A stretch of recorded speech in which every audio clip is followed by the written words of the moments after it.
merujuk bertanya istafti qalbak wa in yaftukan nas adalah hati yang tidak dikuasai oleh syahwat. Jadi kalau hati yang terkubur dengan syahwat dunia segala bentuknya tidak bisa memberikan fatwa.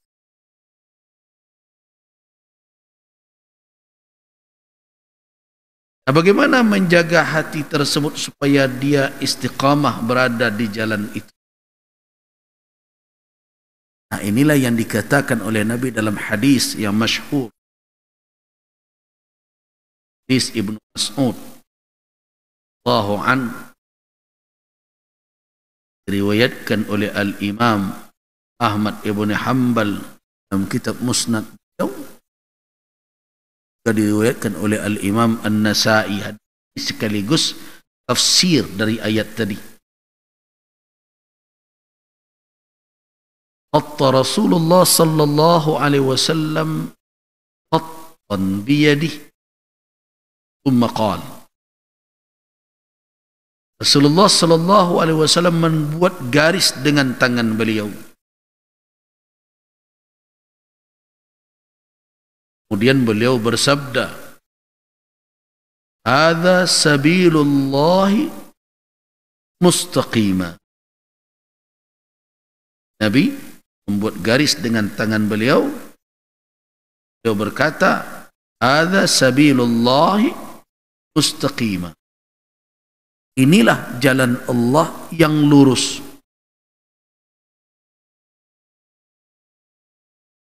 Qala, kemudian kata Ibnu Mas'ud, "Thumma khatta an yaminihi wa shimalihi."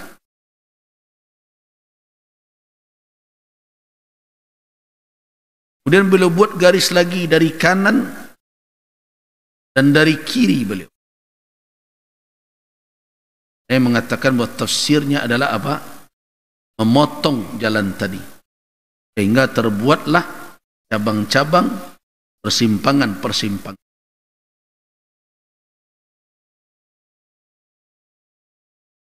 Ada yang mengatakan maksud dari hadis itu adalah garis-garis tandingan di kiri dan kanan.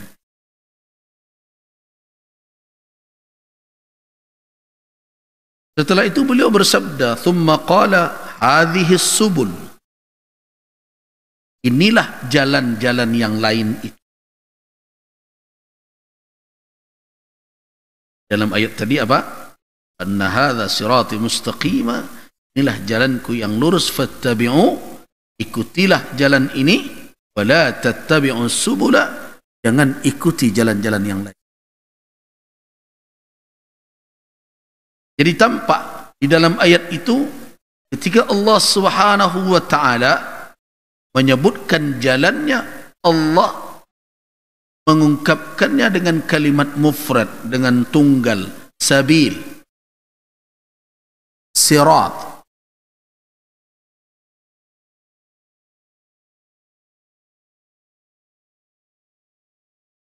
Tidak Allah jamakkan kata jalan pada jalan Allah Subhanahu wa ta'ala. Sabili, sirati. Itu menunjukkan apa? Bahwa jalan menuju kepada Allah itu cuma satu.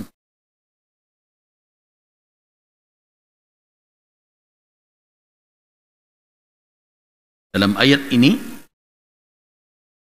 sedangkan untuk jalan-jalan selain jalan Allah dijamakkan oleh Allah as-subulu. Jangan ikuti jalan-jalan yang apa maknanya? Bahwa jalan yang dibentangkan oleh Allah Subhanahu wa taala hanya satu saja.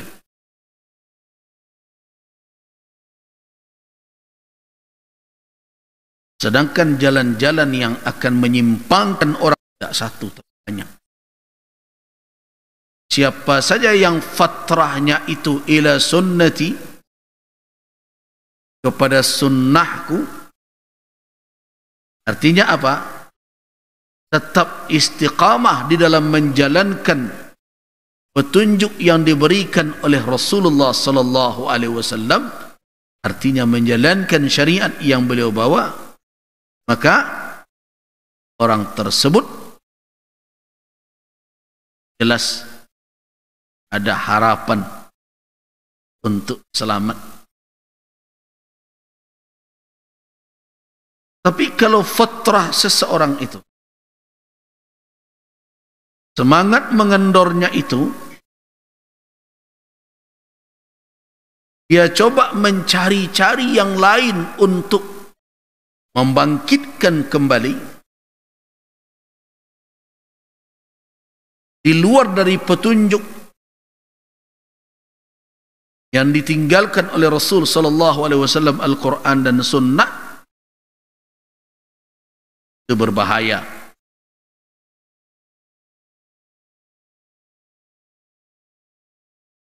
Itu akan menimbulkan bencana. Nah, dalam kondisi futur seperti itu, manusia rentan diseret kepada perbuatan-perbuatan yang menurut mereka itu akan membangkitkan semangat beribadah mereka. Mereka terseret keluar dari jalan. Sedang malas semangat, sedang turun. Orang berzikir, mengajarkan kepada kita zikir yang menimbulkan paluh koyo sabana zikir.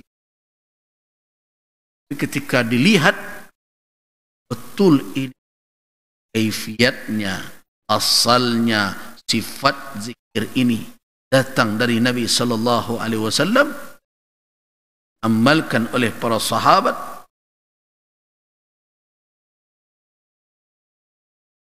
ketika tidak ditemukan, tapi mereka tidak lagi merujuk kepada dua pedoman yang ditinggalkan oleh Nabi, hanya berpegang kepada kenyamanan, rasa berbeda, dan berbagai macam. Nah, pada waktu itu rentan manusia disesatkan. Karena itu saya mengimbau kita semua, memang kondisi kita di dalam mentaati Allah itu sebagaimana karakter dari iman kita manusia biasa, yazid wa yanqus, naik dan turun. Betapapun dia menurun, jangan pernah terlepas dari jalan yang telah dibentangkan oleh Alkitab. Jangan tempuh jalan-jalan yang lain, bagaimanapun godaannya. Orang mengajak, ayo sinan tu lain lo situ, biar ke sini, oh tu nak basuh kaji di tempat nan biasa, oh ke sini, sampai wak di antaranya berbagai macam, kemanapun tidak akan mengobati semangat yang menurun di dalam taat. Tidak boleh keluar di tunjuk Alkitab was Sunnah. Tidak boleh menyimpang dari khat, dari sirat mustaqim yang digariskan oleh. Kenapa? Karena jalan lain, kata Nabi, itu subul, yang dikatakan oleh Allah di dalam surat Al-Quran, surat Al-Ma'idah. Itulah as-subul. Akibatnya apa? Fatafarraqa bikum. Jalan-jalan yang lain itu bukannya mengembalikan kamu ke jalan Allah, tapi malah menceraikanmu dari jalan. Saya ingatkan, apapun situasi semangat beribadah ni anjlok sekalipun, turun, mungkin karena godaan berbagai macam, bagaimana cara mendongkraknya balik, menimbulkan semangatnya? Nabi kanat fatratuhu dal kitab was sunnah, selama futur semangatnya itu membawanya tetap komitmen dengan dua petunjuk tadi, aflah, kata Nabi, beruntung. kalau dicari-cari pun yang lain, sehingga tertempuh jalan yang lain, fatafarraq. Nah, kenapa ini yang saya sampaikan? Karena ada fenomena yang aneh hari ini di negeri.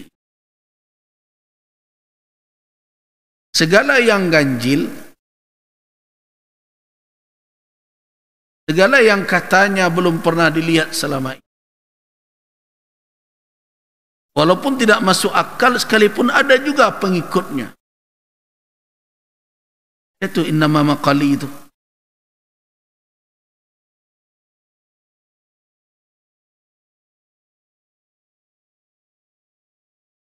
Jadi apa yang sedang terjadi hari ini?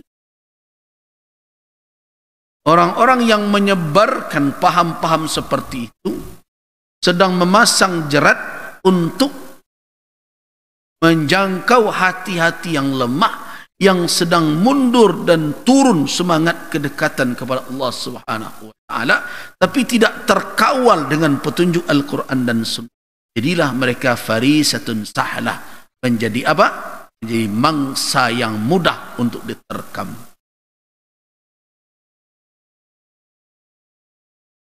Makanya ingatkan kita semua, betapapun memang itulah karakteristik dari keimanan manusia biasa seperti para ulama membagi kategori iman makhluk. Ada iman makhluk ini yang grafiknya naik terus, tidak pernah turun-turun. Itulah imanul anbiya war rusul, iman para nabi dan para rasul. Ada imannya itu istiqrar, tidak pernah naik, tidak pernah turun, tetap saja begitu. Siapa itu? Imanul malaikah. Dan ada iman yang memang karakteristiknya itu adalah apa? Yazidu wa yanqus, kadang naik grafiknya, kadang menurun. Jika keimanan sedang menurun, tentu dia berdampak kepada semangat untuk beribadah. Mundur dia, menjadi lemah dia. Nah, pada waktu itu manusia dalam kondisi apa? Oleh Nabi, ila sunnati, ilal kitabi was sunnah. Ada beberapa redaksi dari hadis tersebut. Man kanat fatratuhu ila sunnati faqad ihtada. Siapa yang fatrahnya itu kepada sunnahku, sungguhnya orang itu dapat hidayah. Tapi kalau ila ghairi dzalik, kepada yang selain dari itu, faqad dhalla. Itu riwayat dari Ibnu Abbas, sebagaimana dinukilkan, diikhratkan oleh Al-Imam Al-Bazzar. Kemudian ada lagi lafaznya, "Faman kanat fatratuhu ilal kitabi was sunnah." Siapa yang fatrahnya itu tetap kepada Al-Quran dan Sunnah, tetap itu yang dia jadikan ukuran, orang itu selamat. Wali ummin ma huwa. Akan tetapi faman kanat fatratuhu ila ma'asillah, tapi kalau masa surutnya itu bergeser kemana arahnya, kepada kemaksiatan, fadzalikal halik, itulah orang yang binasa.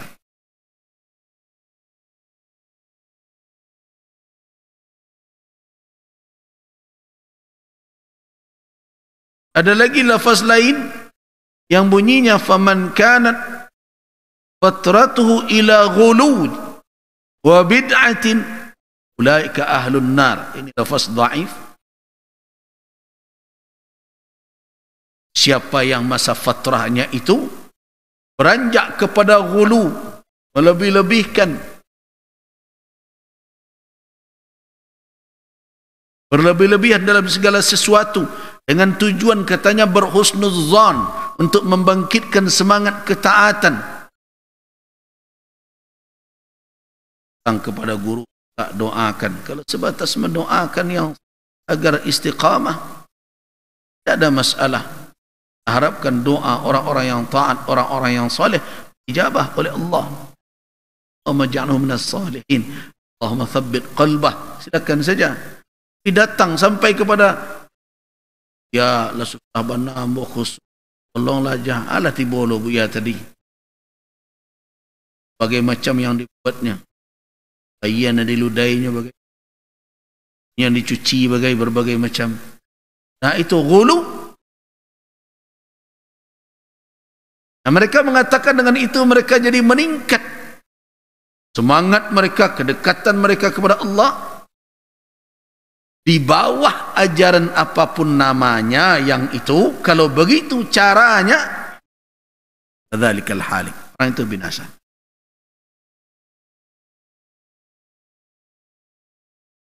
Hanya ya yang seperti sekarang orang banyak sedang mencari eksistensi dan ingin tampil dengan berbagai model, ikon, gaya yang telah mengikuti orang beradarnya dengan berbagai banyak dalam jemaah rahimakumullah. Kalau kita kembali pada kitab Madarijus Salikin dari Al-Imam Ibn Qayyim wa dzikru as-siratil mustaqim mufradan mu'arrafan ta'rifain, penyebutan kata as-sirat al-mustaqim, kata as-sirat al-mustaqim yang datang dalam bentuk ma'rifah dengan dua model ta'rif, dengan dua model pema'rifahannya. Yang pertama ma'rifah bil lam, yang kedua ma'rifah bil idhafah. Ada as-sirat al-mustaqim, ada kemudian sirati. Sirat al-mustaqim pakai alif lam kan, sirat alif lam mustaqim. Jadi ada sirati idhafat membentuk kata majmu' sirat, nanti ada ya itu ya mutakallim, maka keduanya adalah ma'rifah. Wadzalika yufidu ta'yinahu wa ikhtisasahu, berarti kata sirat dengan memakai kata alif lam datang dalam Al-Quran dan diidhafatkan kepada ya mutakallim, jalanku, itu memfaedakan apa? Menunjukkan apa? Menunjukkan bahawa kata sirat itu muayyan, telah tertentu dan terkhusus. Yaitu apa? Wa annahu siratun wahidun, yaitu jalan yang satu, bukan banyak jalan.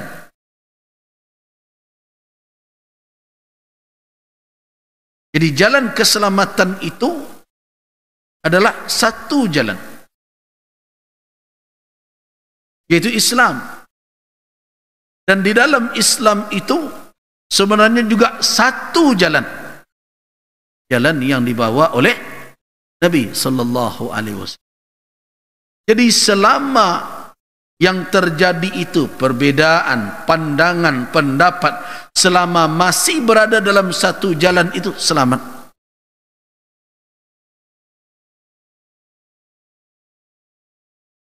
Tapi kalau yang ditempuh jalan yang keluar dari jalan yang satu tadi, itu yang dikatakan oleh Nabi sallallahu alaihi wasallam, wa hadhihi subul, ini jalan-jalan yang lain. Maksudnya apa? Selama orang merujuk amalkan dua sumber tadi, walaupun mereka berbeda pendapat di dalam memahaminya, selama belum keluar dari petunjuk itu, karakter dari nas wahyu tidak satu. ada karakternya yang memberi peluang untuk difahami tidak dalam satu karakter. Allah Subhanahu wa taala menurunkan Al-Qur'an, tidak semuanya lafaz-lafaz yang ada di dalamnya memiliki satu